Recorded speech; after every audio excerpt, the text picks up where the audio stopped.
Welcome, welcome, everybody. We'll just get started in a few seconds. Again, your name and where you're joining us from would be great information for us to see in that chat box. And with that, I just want to go ahead and thank you all for joining today's webinar, Fighting Apathy with Action. It's delivered by Woven Teaching and Reimagining Migration.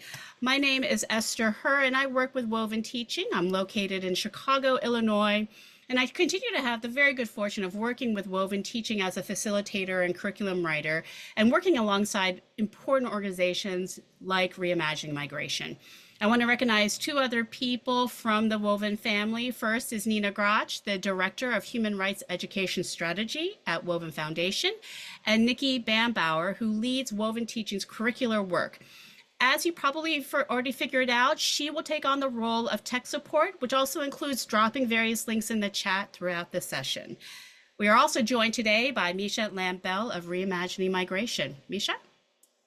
Hello, good evening, all. I'm Misha. I'm the program director at Reimagining Migration. And in the audience, we also have Adam Strom, who is our executive director. At a very high level, kind of as an introduction to who we are as an organization and kind of the basis of the work we do, I wanted to bring forth for you all the Learning Arc, which was built in collaboration with Veronica Boys-Mancia and the Project Zero. And the learning arc really is kind of the basis behind the curriculum that we put together and the work that we do. And it really starts with this piece of moving stories, of sharing one's stories, recognizing that we all have one, all coming to the table and really having that moment of communion where we dive into one's moving stories.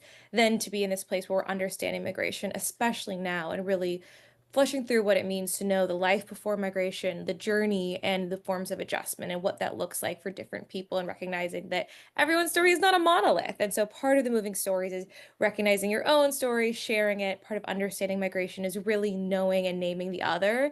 And then this last piece, which we are going to dive into today with all of you, is that piece on turning to action. So what does it really look like to build more inclusive and sustainable societies? And how can we do so by first knowing the other, hearing the other's moving story, learning about all these different forms of migration and movement as the most, genuine human experience from the start of time is that humans have moved and migrated. And how do we incorporate the understanding of that to turning to action to build these sustainable and inclusive societies? And so I'm excited to get into that a little bit later today. Thanks, Misha. And let me now introduce Woven Teaching. Our organization works to help educators support their students with relevant materials about human rights in the United States and abroad. And we believe that education is critical to supporting democracy and upholding and protecting human rights. Woven Teaching exists to reduce the barriers for educators, both in traditional and non-traditional settings, to effectively teach about human rights and support their learners to become part of this engaged, active global citizenry. So in addition to the workshops and trainings for educators, Woven Teaching provides lessons and curricula on many topics.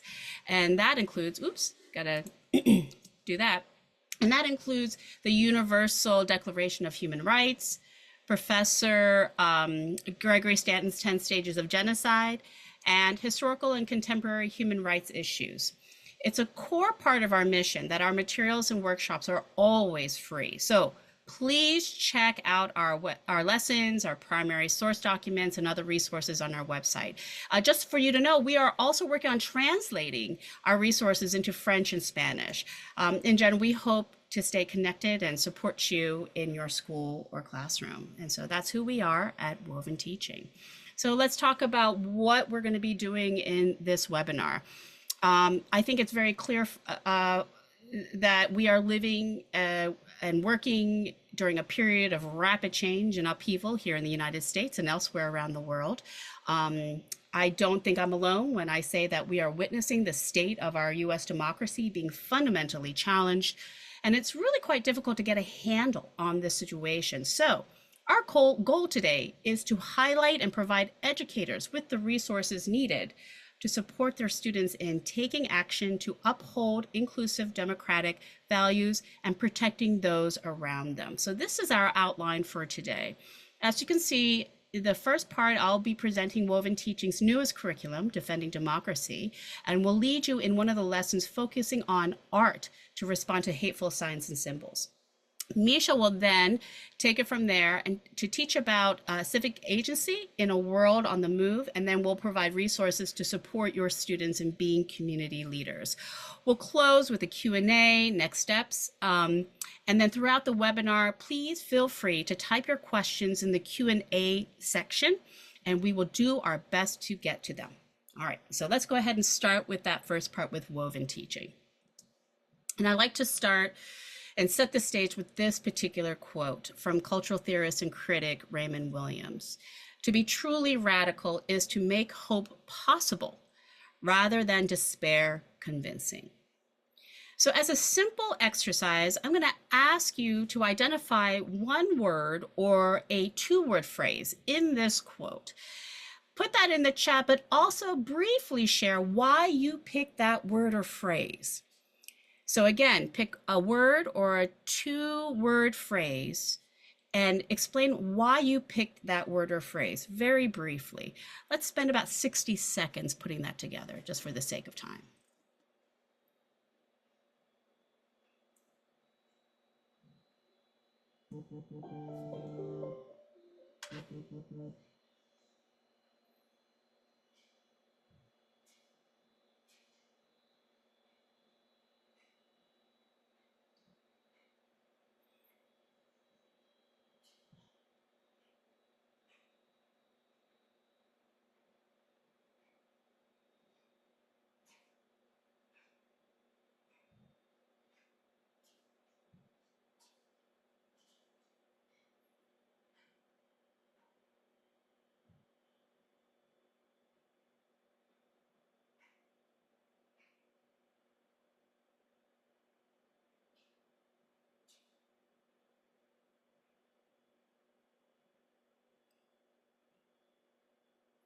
Okay, if you can wrap up your last thought here and go ahead and post in the chat.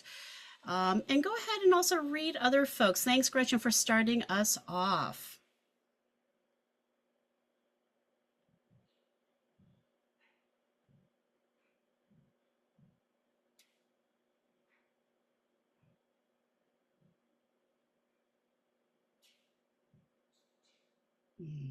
Okay, some very thoughtful posts here. Thank you. Give me another 10 seconds here and then.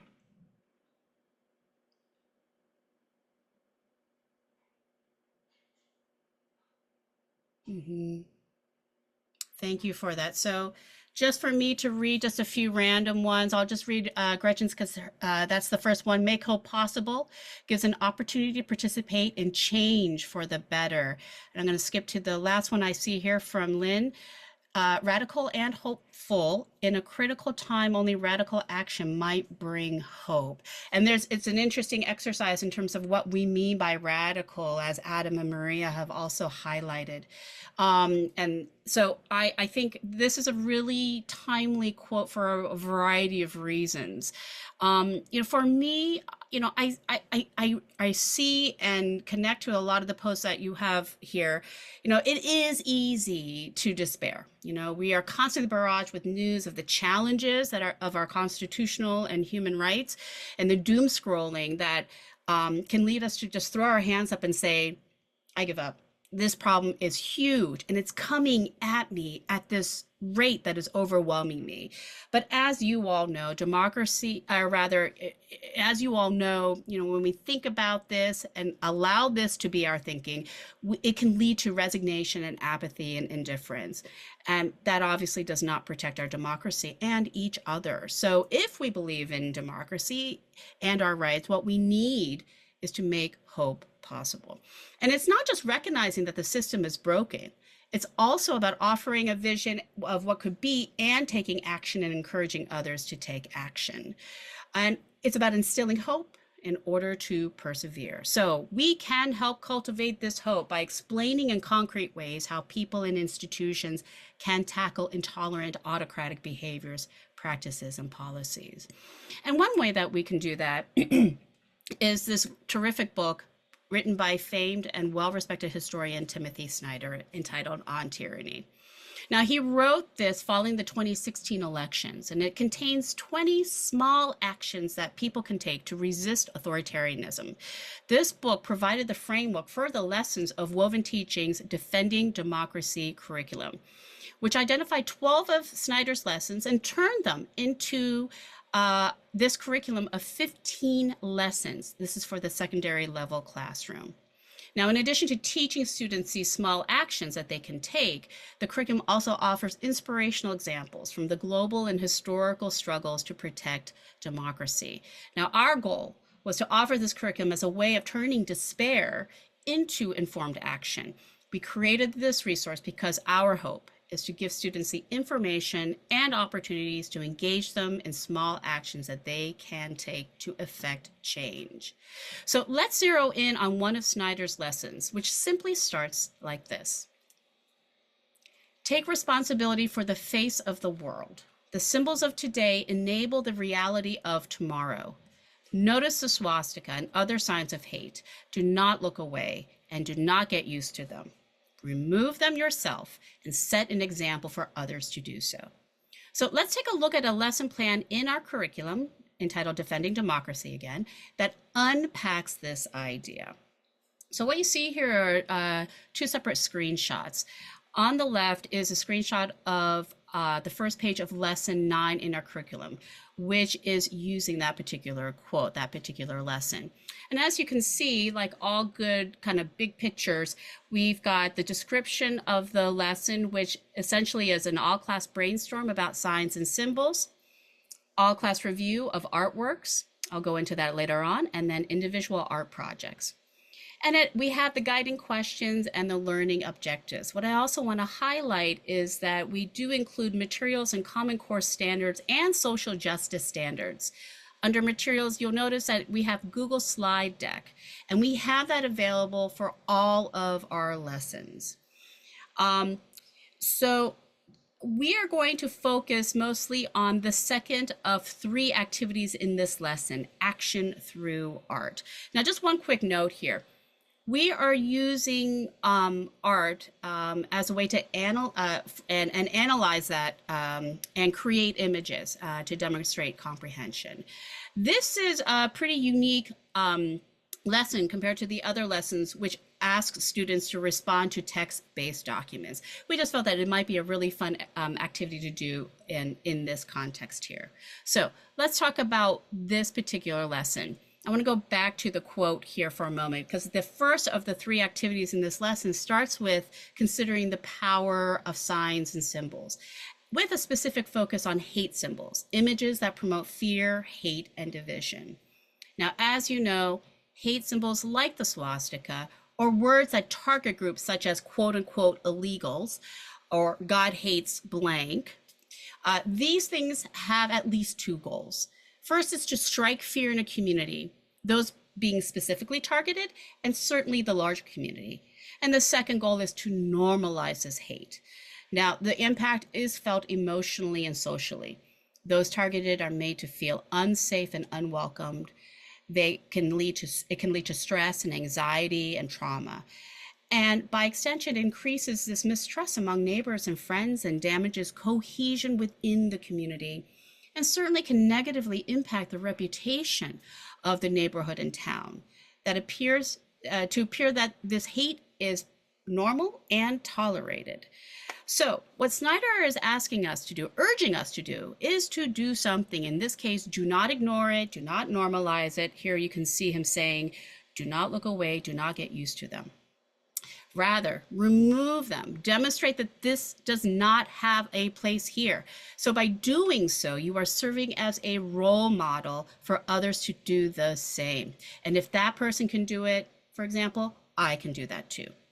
Now, what's interesting about this one that I want to highlight is that removing the image or the words, that's a good thing, but is that enough? You know, it's gone, but there's nothing to take that place. And I feel like we could be missing a great opportunity to articulate a counter narrative. So going back to this second sentence of his here, he's saying that the symbols of today enable the reality of tomorrow. So what we can say here is that once we remove these awful images and words, What are kinds of symbols do we actually want to show that fills that void, and then sets the tone for a better and more just and democratic tomorrow, to explicitly state values that center on human dignity and human rights. And so that is what activity 2 looks into. And in doing so, it highlights two particular visual artists who explores this idea. For today, we're going to look at the work of Cibo. Cibo is his artist name. And that's also Italian for food. So he is an Italian street artist who is known for his creative responses to hate symbols like the swastika or racist graffiti in public spaces. Now, rather than simply painting over them or removing them, he transforms them into playful, colorful images of food: pizza, pastries, fruits, and vegetables. This is a screenshot of his website. He's also found on Instagram and TikTok and YouTube, so you can see a lot of his work. And he's actually quite responsive. I sent him a message real quick, and he responded back within a day. So it's kind of cool that you can engage with him in that respect. Anyways, for this particular activity, we're going to highlight two pieces of his work. Again, it's found in the Google slide deck, and they both show, as you will see, he removes the hateful words and symbols and then advocates for something positive. So this is the first of the two images. I'll just give you a moment to take a look at that.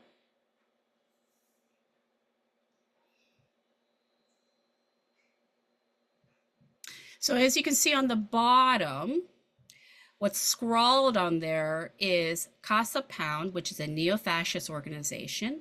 Then the words sword and shield of Italy right there. Okay. But then you see the picture above, and this is what he does.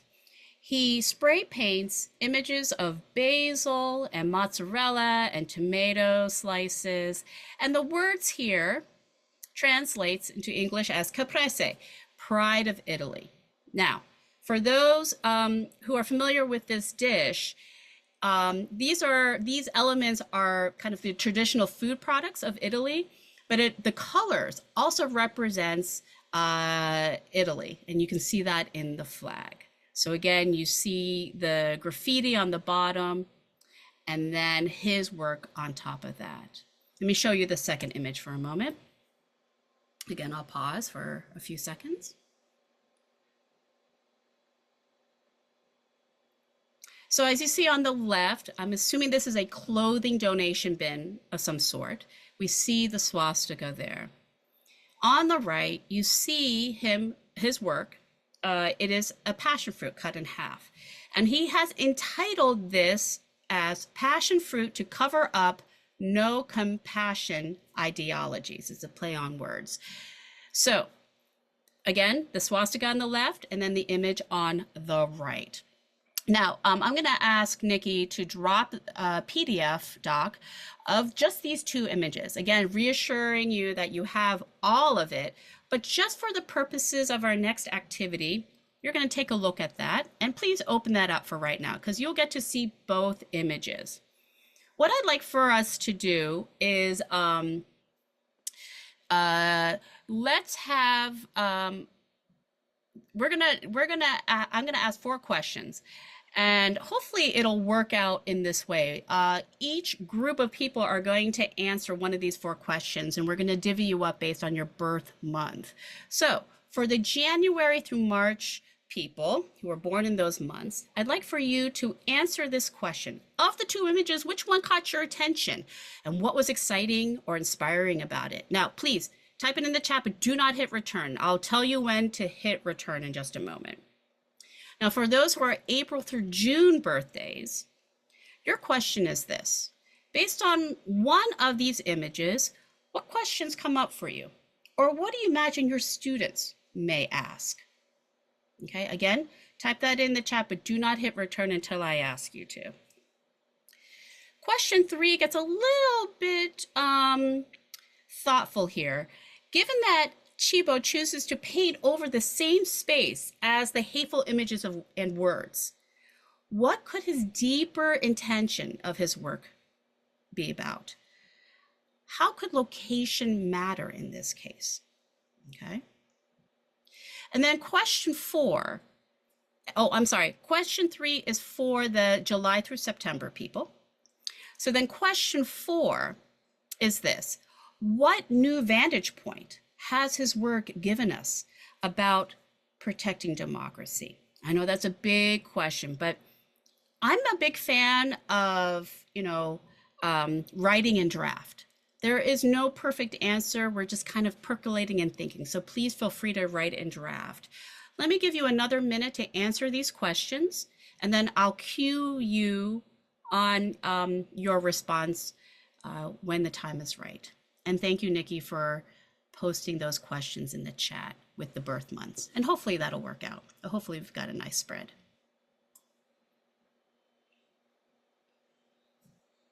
So let's give it 1 minute.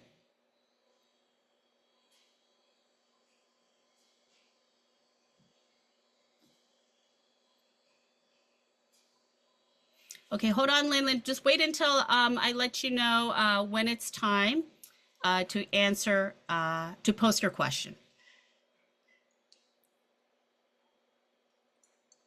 Oh, no worries. I probably do that all the time.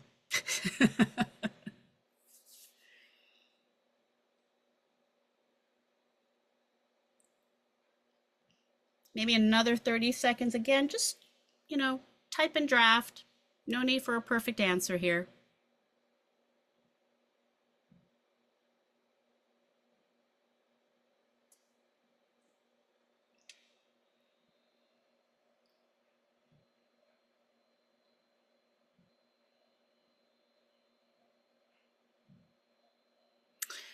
Okay, folks, if you could wrap up your last comment, and particularly for those who were born January through March, question 1, which one caught your attention? If you can, go ahead and share that information with us here. Drop that in the chat. And please, folks, go ahead and read on your own the comments there.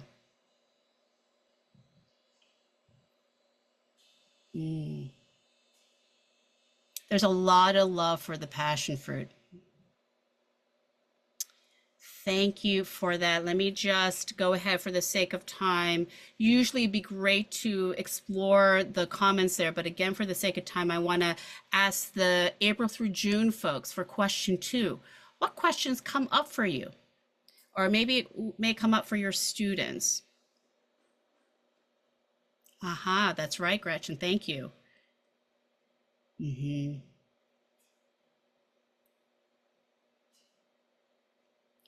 So here, why does he paint Italian foods over the graffiti? Why does he choose food? So we'll think about that one. We'll talk about that a little later on, or contemplate that idea. But Gretchen, your question actually dovetails nicely into question 3. So for those who were assigned question 3, why do you think he paints over that? What's the deeper meaning there? Again, feel free to read the comments that are being posted there.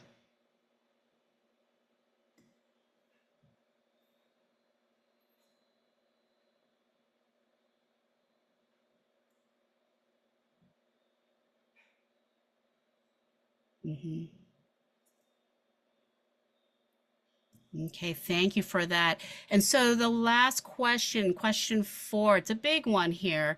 What new vantage point has his work given us about protecting democracy? Let's see those comments.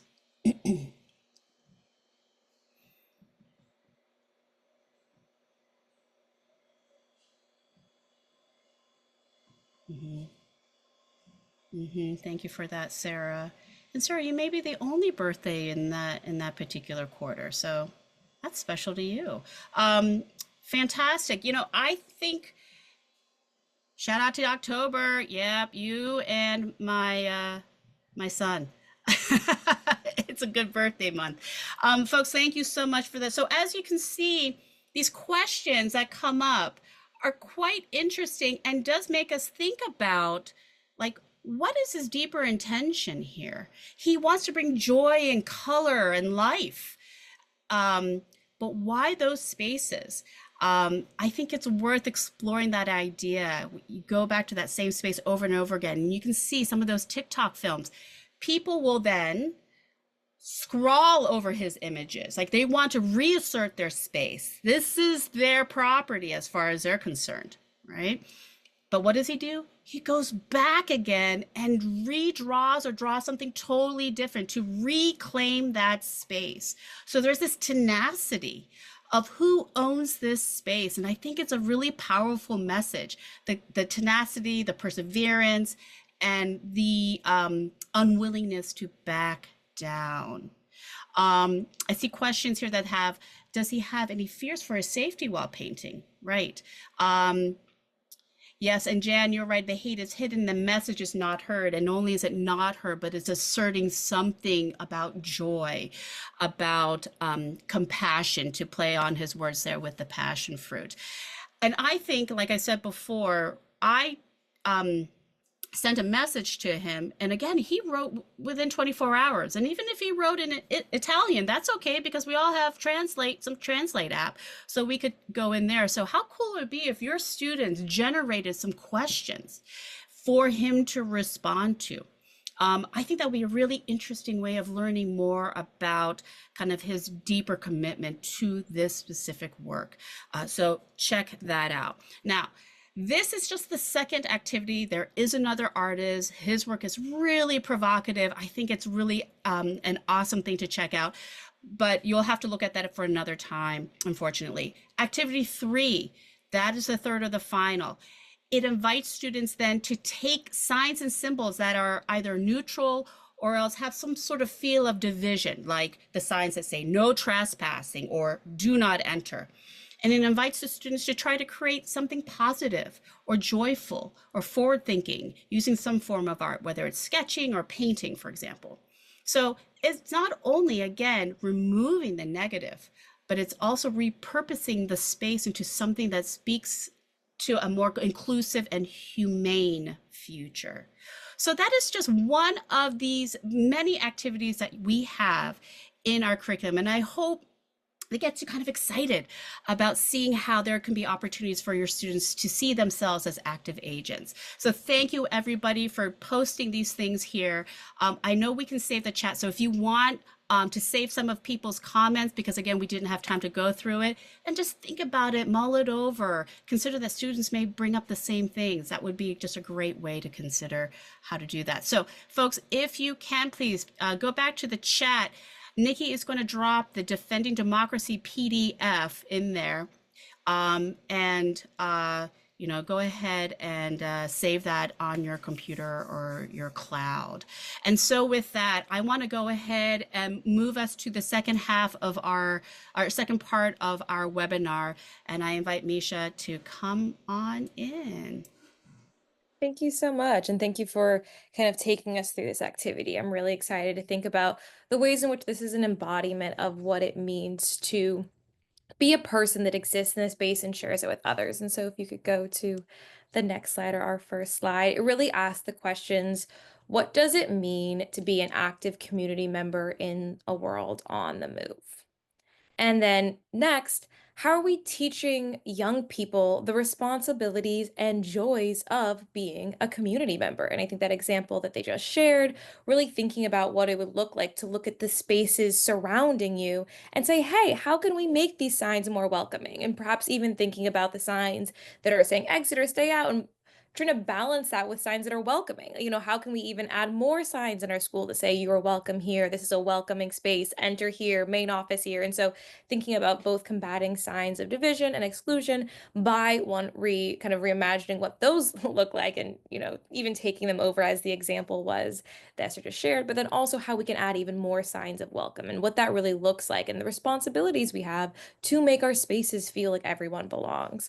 And I think when we think about what does it look like to teach young people that, I think if you go to the next slide, it's often, or traditionally looks like in a formal setting, this form of like civics education. When we're thinking about what does it mean to be in schools and be taught how to be a community member, or what are the responsibilities and joys of being a community member, it's kind of formally often taught as civics education, and it really centers around voting and what it looks like to vote and to have your voice heard. But then part of that leads to some of these questions on the next slide, one of which is, What are the modes of engagement, or what modes of engagement do young people who are under 18 have to then meaningfully engage in creating their circumstances? So, if we're really pushing voting is your way of being an engaged member of the community, what does it mean if you are someone who is under 18? What modes of engaging then do you have? And then, what about folks who do not have access to voting as a means of expression? Again, being in school, learning what it means to have the responsibilities and joys of being in and sharing community. What does it mean if you say that you cannot have a meaningful way of voicing your concerns until you're 18, or if you're someone who then will not have access to voting as an avenue of expression? And that finally really brings us to kind of the culminating experience of what it means to be a young person in school. You're learning history and you're engaging with text, it's expanding your empathy. But what are we teaching, or what are the implications of teaching young people that the only avenue for change, or their only avenue for being heard, is a system that they will not have access to until they're 18? And what are the implications for what it means to learn how to be a community member if you're taught, oh, this is something that I can't do until I'm 18 and it only looks this one way. And so this really brings us to this moment that I foreshadowed earlier of what it looks like to have that turning to action piece of what it means to build more inclusive and sustainable societies. And here I say we must reimagine what it means to teach civic agency, what it means to instill within our young people this sense of civic agency. And so I think on the next slide, we need to break down, what do I mean by civic agency? And by civic agency, it's really both the understanding of the world around you, the ability to do research and digest and engage and understand the material structures that you exist within, and to be able to have critical reasoning around that, but then also to understand how they impact you and your community members and feel empowered to shape your community. And so when you see here on the slide, we're going to have these three buckets of what that really looks like. And so first, starting with, if we're thinking about what would it mean to actually teach civic agency in a classroom? And so that really does mean policy analysis. Like, how can we give young people and scaffold it at every age an understanding of the policy that surrounds and impacts their daily lives? How can we also foster within them the critical reasoning tools to negotiate what is written in policy, how it impacts, where it's impacting certain areas, what are the intentions, how are these things passing? I think this is still where we loop in an understanding of the bills and laws and how things are passed in our government or structure. It's now more important than ever to understand what those look like within the democracy. And then also an empathetic understanding of really diving into these moments of understanding policy, understanding how things are being passed, then also reconciling with like who is going to be impacted by what, and really knowing that, and then having a personal investment in staying up to date and understanding what is happening. I think that is one of the most crucial pieces, is we must feel informed, and we must inform our young people, right? They are shaped by so much of the policy, but for so many of them, they couldn't name what is happening in their schools. Perhaps like lunches are changing, but they're not aware of the policy that changes that, yet they're the ones that in the day-to-day receiving end of that. And so really what it looks like to actually have an informed young people and have scaffolds in place for that. Then the next piece, though, is also that teaching relationship building as a tenet of what it means to be in community, and that this is a core of the human experience. It's a core to know your neighbor, to welcome a newcomer, and that mutual systems of reliance are a necessity and a joy of being in community, of reconciling with the fact that we will need to share. We share a planet. What does it look like to teach that? And again, sharing with another, relying on another for needs, and being able to fill those gaps. I think we see time and time again when they are natural disasters, the way in which people step up for each other, and the way that that is really a make it or break it for folks, and understanding that we're perhaps in a time where there is going to be the need to stand up and show up for each other, really teaching young people at an early age what that looks like to have these like healthy systems of mutual reliance. But then that also comes back to this moment of community empowerment, and really being able to do a needs assessment, to look around and say, okay, what is it that I need? How am I able to advocate for that? What is it that my neighbor needs? I now know my neighbor. I know what they need. What is it this newcomer to this area needs? I'm perhaps been here for a while. I'm familiar. I know what I need. I know need, and perhaps may know what they need and need. are needed and need, and being able to kind of have those needs assessments and then to build action plans to address them. And so, what does it look like to give young people the skills to do an assessment for themselves and for others to take action and then to do coalition building? And so, that's to say that we cannot, especially in times of apathy, when things feel so overwhelming and when you don't know where to start, expect people to think that they need to do it all on their own. That coalition building and being able to collaborate and being able to decide who does what and how we can leverage strengths and how we can lean on one another, like that is a skill set that one is going to be necessary for a changing world and a world on the move, but also it's just a necessary skill set for our day to day. And it's really showing students how to be prepared to be leaders and making sure that those are skill sets that we are giving them access to and are empowering them to see as something that's really important. Again, I think in this time of apathy, how important it is for young people to know that they are humans who are part of these communities and that they have the agency to make change and to bring their beautiful minds to solving problems, and that they can see themselves as not just this thing that happens when they're 18 and on only one avenue. And we have actually a really beautiful example of that. And I think that it's important to highlight this for young people and really thinking about civic as what it means to relate to duties and activities of people in relationship to their town or local area. And so bringing back that civic piece. I know civics and the study of civics is often around citizenship and voting, but really understanding this part of civic agency and just what is your role as a community member, as a responsibility for being in a place and sharing it with others. And an example of this is these young students had a moment of civic action when the SB4 was about to be passed. And so they took this one thing that was a celebration for themselves, this quinceañera, and brought that to the steps of the Capitol and were in protest of what was going to be a show your papers moment and also a punishment for local areas that were going to be sanctuary cities. And in this, they brought the attention and call to action as a group of young people that were also sharing in joy with each other. And so I think it's also important to highlight that civic action can be these joyful celebrations. It's just calling eyes to the policies and the laws that are happening. And so we see here that this was a joyful moment, but also that there were concessions made. In fact, they did reduce the indiscriminate stops were banned, and also there was a removal of punishment for these sanctuary cities. But the law itself was not entirely revoked. And so I think also this part of what does it look like to teach young people that also it's a moving process, that being in community with one another, doing these needs assessments and showing up for each other, that is the action, and that you're going to have setbacks. It's not like they did this and then all of a sudden all of these things were removed and everything was sunny. And I think also teaching that resilience within young people, that there will be setbacks, that there is an ebb and flow of how things look, but the most important thing is showing up for one another and being in community, and that doing this is being a community leader. This is civic agency. It's having your voice heard and also standing in community and in solidarity with one another. And so in terms of what this can look like for tools and resources, on the next slide, we have a few templates of what we mean by turning to action for our young people. And so here we have three examples of a belonging and alliance club. And again, these are templates, they're pilots, they're meant to be played with and tailored to be useful to your students and your communities. But really, in the first one being these belonging alliance clubs. And so the intention here is for students to be able to take this and run with it for however they need to in their community. But what does it look like to have an alliance club where people get together and they say, okay, what does belonging look like in our community and how can we make a step of supporting that? And so then these other tools are here for them to do that. And so there's a student school culture audit. And again, can be edited, changed based on your school, your needs, questions that your students are comfortable answering. But really, it's just templates for you to look around you and say, okay, what does belonging look like in my school? Where do I feel like I belong? When I see or learn about people who look like me, what is my experience like? And then also a question here is like, what is it like for a newcomer? What does it mean to be a newcomer in my school? And I'll go into that a little bit in the next slide. But then there's also the student action plan. So after you've done an audit like this, what does it mean to create an action plan?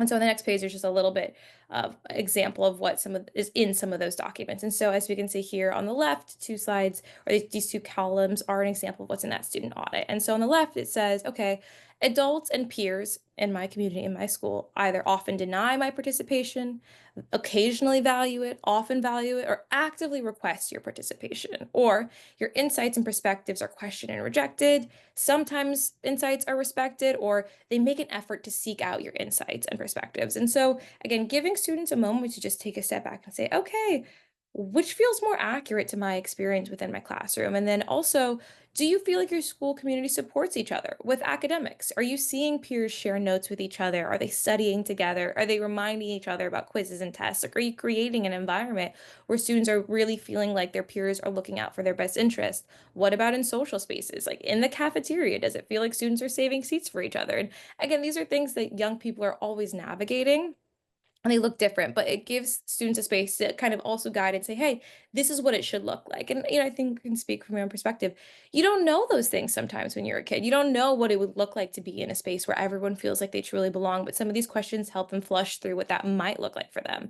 In the second column, we see questions asking about new students. Is like, okay, how are new students treated? Are they welcomed into friend groups? Are they welcomed into clubs? Are they welcomed into teams? Or how long do you think it would take for a new student to really feel like they belong, and kind of sitting with that and doing a guesstimate of what that experience could be like, so that way they can then turn to these action plans and say, okay, what is my driving idea or question? What am I going to do to change what and why? And these things are intentionally on the action plan, just stencils to really allow young people to kind of decide what that looks like for them and to feel like they have the agency over their space. And again, really thinking about what does it mean to be in a school? What are we trying to teach and empower students to be able to do? And feeling like they have agency over their surrounding and over their experiences, a profound way of investing them also back into their academics, to feel like they can make change and to create a safer space for themselves and their peers also empowers them to feel like they can take on academic risks, try a harder class, make a guess at a math problem and be wrong and grow. We know that students learn within being wrong, and to create spaces where students feel like they can take those academic risks ultimately also serves one of the main missions of schools, which is to educate and have students know and learn. And so, kind of, what does it mean to create spaces like that?